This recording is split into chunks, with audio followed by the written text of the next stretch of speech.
오늘 함께 달리다굼이라는 제목으로 말씀을 나누고자 합니다. 여러분은 백이라는 말을 들어보셨지요? 백. 제가 발음이 좋지는 않은데요. 들고 다니는 가방 백을 말하는 것은 아니고요. 우리가 일명 말하는 뒷백, 내 뒤에서 이렇게 보여지는 그러한 힘을 이야기하기도 하죠. 이러한 것을 여러분은 알고 계십니까?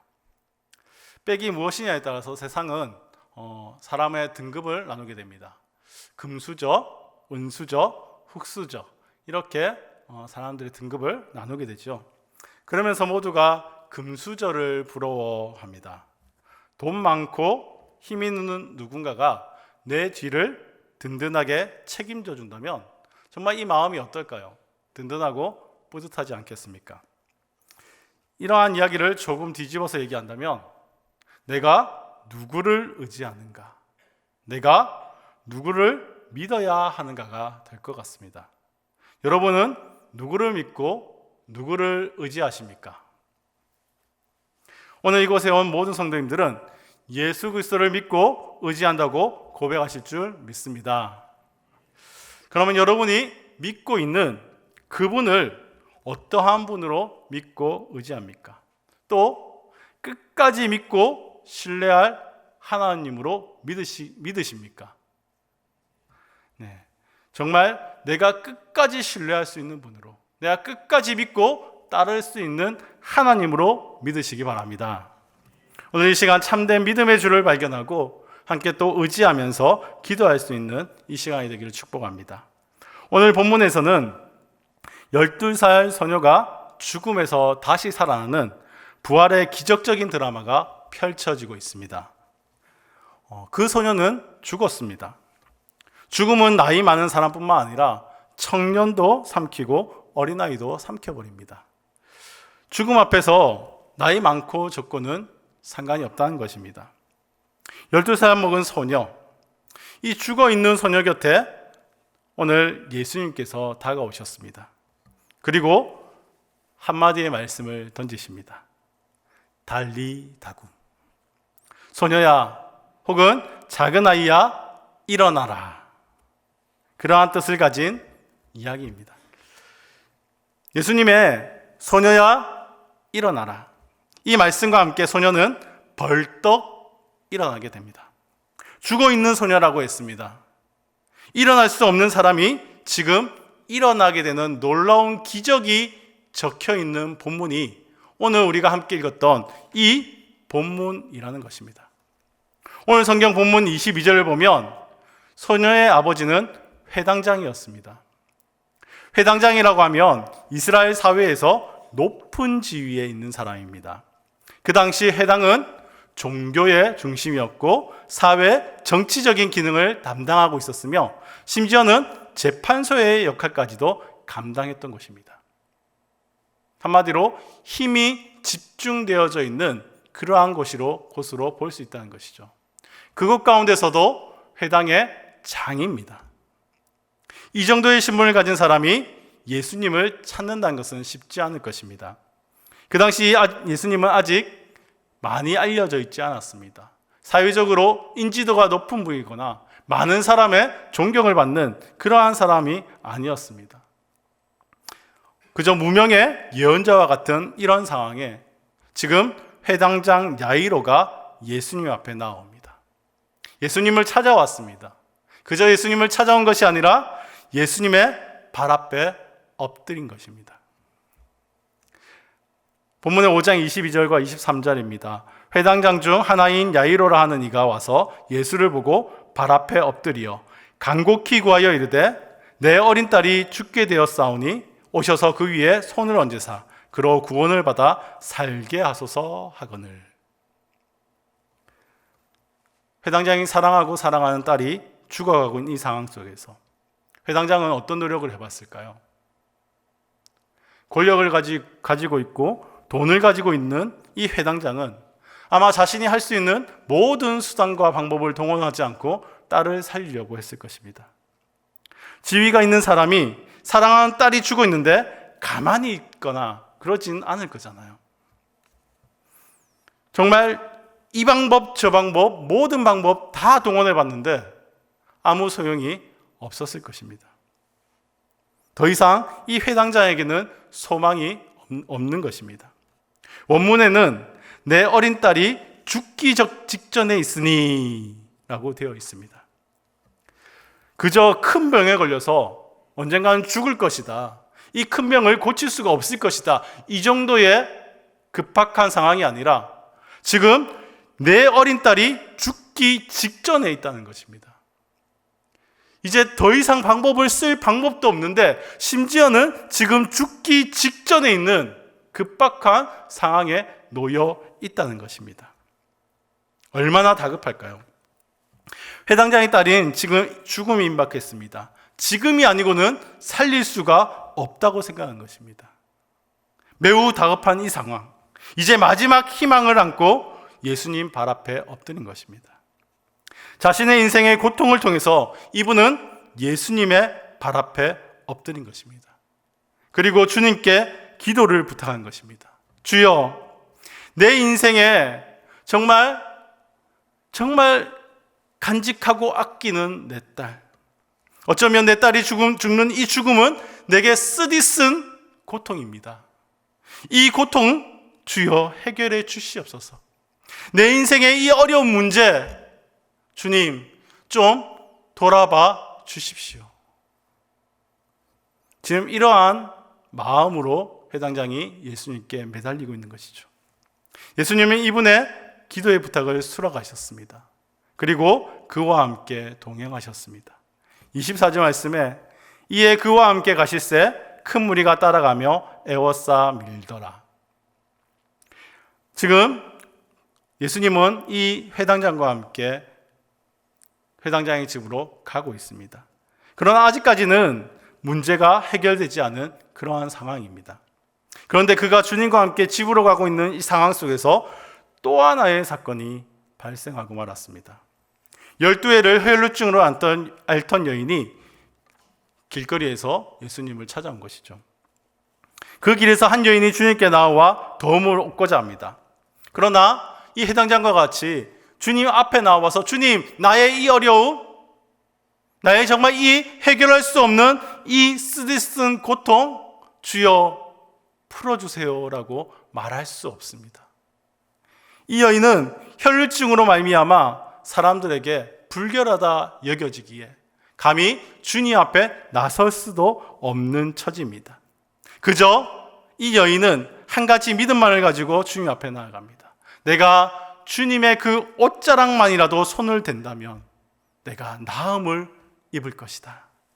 이 믿음을 가지고 사람들을 가운데에서 그 사람들을 밀어내고 지금 주님 곁에 나아가 그의 옷자락을 만진 것입니다.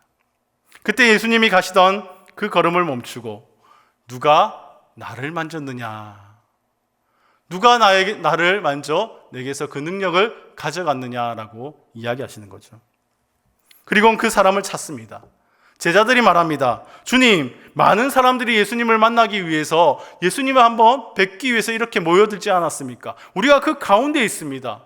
서로 사람들이 예수님을 만지고 싶어서, 예수님을 만나고 싶어서 이 난리인데 누가 예수님을 만졌냐고 말하면 어떡합니까?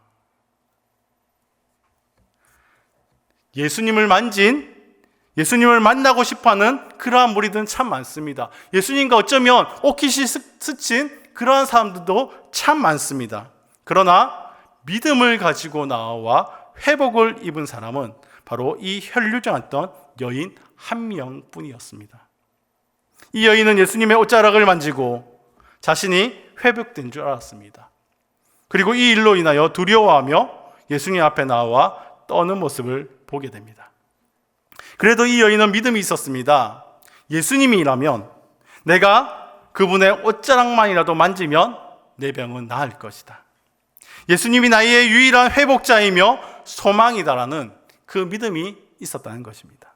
그 결과 그녀는 회복되었습니다. 그리고 그분에 대한 경외심에 두려워 떨었던 것이죠.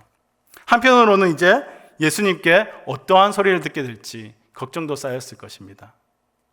너는 분명 불견한 여인인데 왜 내게 와서 나를 만짐을 통해 나를 불결하게 만들었느냐, 이러한 책망을 듣게 될지도 모른다는 그러한 생각도 가지고 있었을 것입니다. 그런데 예수님은 전혀 다른 반응을 보이십니다. 딸아, 내 믿음이 너를 구원하였으니 평안히 가라. 내 병에서 놓여 건강할지어다. 자그마치 12년입니다. 도저히 해결할 수 없었던 그 문제가 지금 예수님께 믿음으로 나아감을 통해 회복으로 나타나지 않았습니까? 심지어 예수님은 내 믿음이 너를 구원하였다라고 말하고 있습니다. 나는 내 이 몸의 회복을 원하며 주님 앞에 나왔는데 주님은 내 구원의 문제까지 해결해 주신 것입니다. 할렐루야 아닙니까? 하지만 누군가의 이러한 기쁨은 누군가의 깊은 번뇌가 될 수도 있습니다. 지금 이 여인은 너무나 기쁜 그 기쁨을 만끽하고 있지만 야이로는 어떨까요? 지금 이렇게 지체되고 있는 이 시간이 얼마나 길고 애가 탔을까요? 사랑하는 딸의 목숨이 경각에 달린 이 상황 속에서 이 여인의 출현은 정말 야이로에게 있어서 답답함 그 자체였을 것입니다. 회당장 야이로의 입장에서는 이 여인은 방해거리가 된 것이죠. 아마도 예수님은 이 사건을 통해서 회당장의 믿음을 테스트하고 있는지도 모르겠습니다. 갈 길이 바쁜 이 상황 속에서 주님은 그의 기다림의 믿음을 시험하는 기간이라고 볼 수 있습니다. 오늘 본문 35절을 보면 주님께서 이 여인과 말씀하고 계실 때에 회당장의 집에서 가족도 오고 하인들이 오게 됩니다. 그리고 딸이 죽었음을 알려주었습니다. 그동안 마지막으로 가지고 있던 희망, 그래도 내 딸이 살 수 있을 거야, 예수님이 가면 살 수 있을 거야 하던 그 마지막 희망조차 사라진 순간이었습니다. 오늘 38절 말씀을 보면 집에서는 통곡과 떠드는 소리가 들렸다고 합니다. 38절 39절 말씀에 회당장이 집에 함께 가사 떠드는 것과 사람들이 울며 심히 통곡함을 보시고 들어가서 그들에게 이르시되 너희가 어찌하여 떠들며 우느냐, 이 아이가 죽은 것이 아니라 잔다 하시니. 복잡하고 혼란한 상황이었습니다. 통곡소리와 함께 웅성웅성거리는 소리가 들려옵니다. 그 가운데 예수님은 아이가 잔다라고 말씀하셨습니다. 예수님이 죽음을 구분 못하실 정도의 그러한 분일까요? 정말 자는 것과 죽음을 구분 못하는 그러한 분일까요? 예수님은 그 죽은 아이를 다시 살릴 수 있기에, 그러한 분이시기에 지금 그 아이가 잔다라고 말씀하고 계시는 것입니다. 예수님에게는 능력이 있습니다. 그래서 죽은 것이 아니라 잔다라고 말씀하신 것입니다. 하지만 그곳에 있던 사람들은 예수님의 말씀을 이해하지 못하고 문자 그대로 받아들였습니다. 생전 이런 기적은 경험해본 적이 없는 사람들이기 때문이죠. 자신들의 상식으로는 지금 예수님이 잔다라고 말하는 그 말은 코미디와 같은 것입니다. 이것은 믿음이 없기 때문입니다. 믿음은 정말 나의 세계관, 나의 생각, 나의 상식, 나의 모든 것을 내려놓을 때 일어나는 듯합니다. 내려놓을 때 믿음이 시작합니다.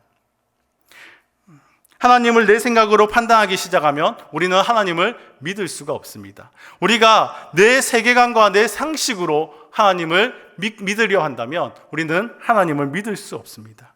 우리가 모든 것을 내려놓을 때에야 우리는 믿음이 시작됨을 알 수 있습니다. 또 믿음이 시작될 때에 우리에게 희망이 떠오릅니다. 진짜 구원자, 진짜 회복자를 발견할 수 있기 때문입니다.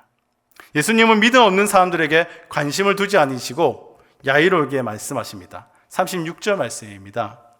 예수께서 그 하는 말을 곁에서 들으시고 회당장에게 이르시되 두려워 말고 믿기만 하라 하시고. 사람들이 회당장의 딸이 죽었다 말합니다. 죽었습니다. 그러니 선생을 그만 괴롭히십시오. 그때 예수님께서 하신 말씀이 두려워 말고 믿기만 하라 하시고. 다시 한번 묵상해 볼까요? 두려워하지 말고 믿기만 하라. 아멘이십니까? 행하시는 분은 하나님이시니 우리는 믿음만 가지고 나아가면 되는 것입니다. 딸이 이미 죽었음에도 불구하고 주님은 믿음을 저버리지 않는다면, 네가 지금 그 가진 믿음을 버리지 않는다면 기적이 일어날 것이라고 말씀하고 있는 것입니다. 예수님은 나사로가 죽었을 때 그 무덤 앞에 오셨습니다. 그리고 나는 부활이요 생명이니 나를 믿는 자는 죽어도 살겠고 살아서 나를 믿는 자는 영원히 죽지 아니하리니 내가 이것을 믿느냐라고 말씀하셨습니다. 그렇게 질문하신 후 죽은 나사로를 말씀으로 살리셨습니다. 지금도 예수님은 죽은 아이 곁에 오셨습니다. 그리고 손을 잡고 말씀하셨습니다.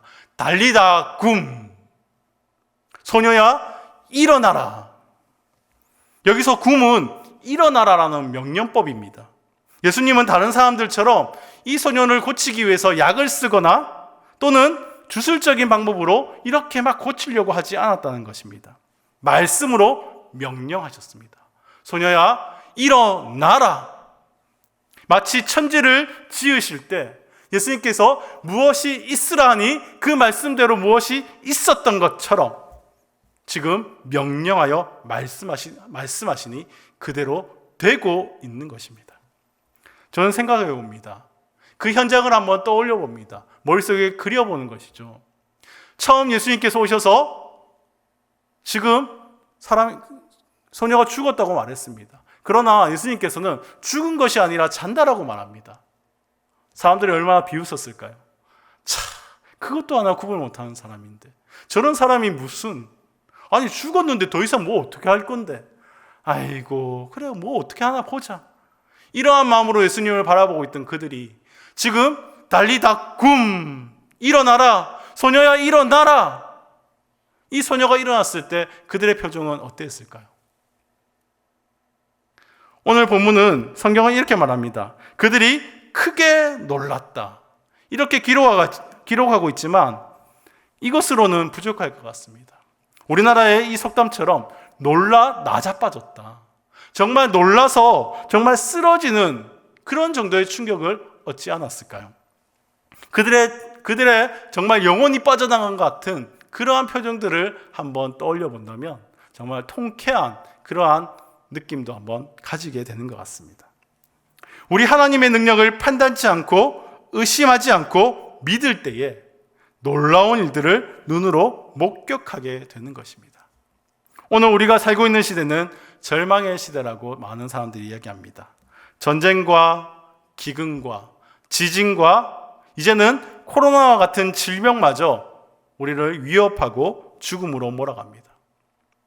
우리 주변에는 지금 이 코로나 때문에 또 여러 가지 문제 때문에 이 인생고 때문에 정말 주저앉아 버린 그러한 인생들도 참으로 많습니다. 그들에게 필요한 것이 이 달리다 굼과 같은 그러한 기적은 아닐까요? 그들이 들어야 하는 것이 이 예수님의 음성이 아닐까요? 진짜 희망인 예수님을 발견하는 이것인 줄 믿습니다. 예수님께서 죽은 이 회당장의 딸을 살려주실 때 말씀만 하셨습니다. 말씀으로 생명을 주신 것입니다. 이 예수님이 바로 천지를 창조하신 하나님의 아들이십니다. 회당장의 믿음, 죽었다 살아난 아이의 이 믿음을 지금 이 본문이 강조하고 있는 것이 아니라 회당장의 죽은 딸을 살려주신 이 예수님이 누구이신가, 이것을 우리에게 본문은 보여주고 있는 것입니다. 즉 말씀은 우리에게 믿음을 중요하다 여기게 하면서도 더 중요한 것, 우리가 누구를 믿을 것이며 무엇을 믿을 것인가 하는 것을 알려주는 것입니다. 달리다 굼, 사랑하는 딸아, 사랑하는 아들아, 일어나라. 이제 나와 함께 하자. 주님의 이 말씀을 들을 때 우리는 다시 일어나게 될 것입니다. 주님의 말씀, 그 음성에는 생명과 희망이 있습니다. 주님이 말씀하시면 그 말씀이 희망의 씨앗이 되고 우리는 새봄의 새순과 같이 다시 일어나게 되는 것입니다. 이 어려운 때에 우리는 희망을 찾습니다.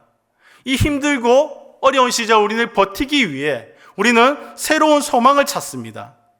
이 소망이 어디에 있습니까? 예수 그리스도에게 있는 줄 믿습니다. 이 예수 그리스도가 우리에게 하시는 이 말씀이, 우리에게 들려주시는 이 복음이 우리에게 소망인 줄 믿습니다. 우리가 복음으로 돌아가야 하는 이유가 여기 있습니다. 우리가 무엇을 믿어야 할 것인가를 다시 우리 안에서 확고히 해야 되기 때문입니다. 그러나 그리스도를 믿는 모두에게 이 놀라운 기적이 다 일어나는 것은 아니라는 것입니다. 이 놀라운 기적이 계속해서 우리의 삶 속에 나타나고 일어나면 좋겠지만 다 그렇지 않다는 것이죠. 주님 앞에 엎드리고 눈물 흘리고, 주님 저도 도와주세요, 주님 나도 이 고난과 이 역경이 있는데 하나님 나도 이것 좀 해결해 주세요, 하나님 정말 이 놀라운 기적으로 내 삶에 좀 나타나 주세요, 이렇게 기도하는 많은 사람들이 있음에도 불구하고 그 모든 기도가 응답받지 않는 그러한 모습도 있다는 것입니다. 이 놀라운 기적의 사건이 모든 그리스도인들에게 적용되는 보편적인 기적이 되어지면 좋겠지만 그렇지 않다는 것입니다. 그러나 말씀은 우리에게 중요한 교훈을 가르쳐 줍니다. 두려워 말고 믿기만 하라. 소녀가 죽었다고 모든 것이 끝난 것이 아니듯 우리의 고난과 역경이 기도하여도 사라지지 않는다고 끝난 것이 아니라는 것입니다. 그럴 때에도 우리가 끝까지 붙들어야 하는 것, 그것이 있다는 것을 우리에게 알려줍니다. 여전히 우리가 의지하고 우리가 믿고 바라고 따라야 하는 것이 있다라고 우리에게 알려줍니다. 우리가 끝까지 붙들어야 하는 것, 그것이 주님이라는 사실을 믿으시기 바랍니다. 두려워 말고 믿기만 하라. 더 기도해야 합니다. 힘들고 어려울 때 더 기도해야죠. 우리의 기도가 응답받지 못하고 내가 아직도 역경 속에, 내가 고난 속에 있을 때 더 기도해야죠. 그것이 우리의 믿음의 표현이기 때문입니다. 담대히 기도하시기 바랍니다. 하나님의 때는 아무도 모릅니다. 12해를 아팠던 이 여인도 있습니다. 딸의 죽음을 경험해야 했던 아비도 있습니다. 그들이 자신이 이때에 회복될 줄 알았겠습니까? 자신은 언제 자신들이 회복될 줄 알지 못했습니다. 그렇지만 한 가지는 알았습니다. 우리를 회복시킬 수 있는 유일한 분, 그분이 예수 그리스도라는 사실은 알았다는 것입니다. 때는 모르지만 우리가 그분을 믿고 그분을 따를 때 우리에게도 다시 회복이 일어나는 줄 믿으시기 바랍니다. 달리다 굼, 소녀야 일어나라. 내 딸아, 내 아들아 일어나라. 내가 너와 함께하며 너를 회복시킬 것이다.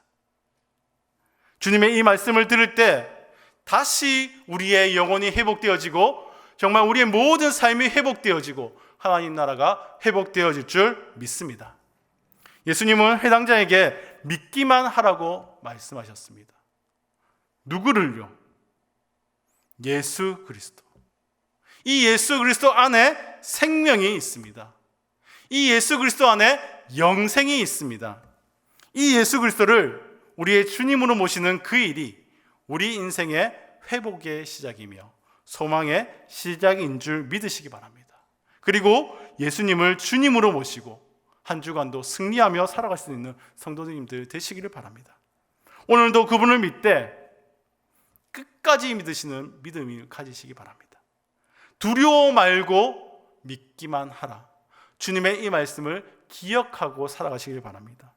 오늘도 이 말씀으로 찾아와 두려워하지 말고 믿기만 하라 말씀하시는 그 주님의 음성에 귀 기울이십시오. 두려워하지 않고 믿을 때에 달리다 굼 말씀하시는 그 주님의 은혜를 경험하게 될 줄 믿습니다. 그 믿음으로 오늘 주님께 나아가는 그러한 은혜를 누리시기를 주님의 이름으로 축복합니다. 우리의 능력, 우리의 생명, 우리의 구원 되시는 그 주님께 우리가 믿음으로 기도하며 나아갑시다.